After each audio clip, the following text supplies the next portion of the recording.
With the election of President-elect Barack Obama, we will see a great change in America. A lot of people are very excited. But, for the most part, we still have to realize that America still has not dealt with the issue of race. Race in America is still a major difficulty. If we, as citizens of this country, finally want to make a post-racial America, then everybody in America should have the same opportunities to make it as everyone else. Still, in America, there are more African Americans in prison.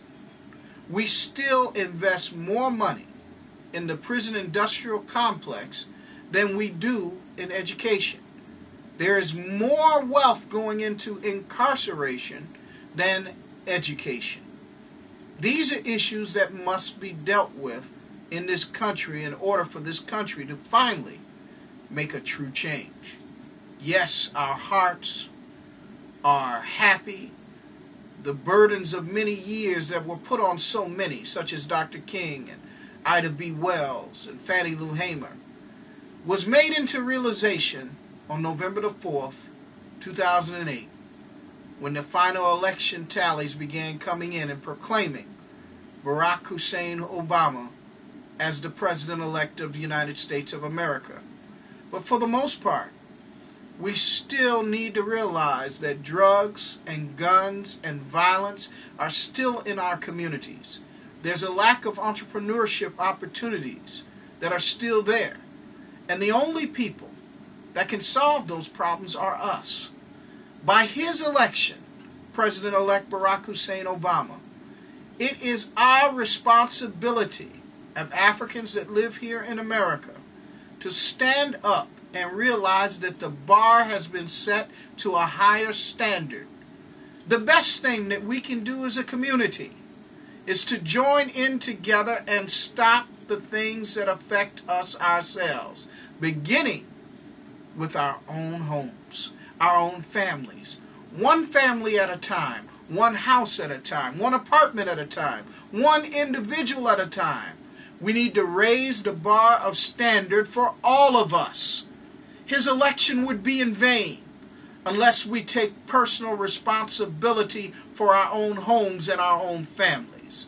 If you know of drugs being sold on your block, it is cognizant of you to stop it. You must stop the gun trade in our communities. Only you and I can stop that. Not President Hussein Obama, not anyone else. We must take personal responsibility ourselves as a community for the change of our own people. The MTV generation must be put down. Rappers need to stop talking about our women as bitches and whores. This is not the way of a proud people. And now that we've elected, openly elected, the first African American president of this country, in an open election, known that he is an African American, it is our responsibility as a people to make this change at ourselves. First, you must look in the mirror of yourself and take control of your own household. You have to make the demand of your children to put down that television and pick up a book. You're the one that needs to emphasize more technology and more arts and more culture in your own household, not President Barack Hussein Obama. His job is to provide avenues for you to improve yourself. But it's up to us as a people and as a community and as a family, as a father, as a mother, as a son, and as a daughter to make that change ourselves, to make good on the promise of yes, we can.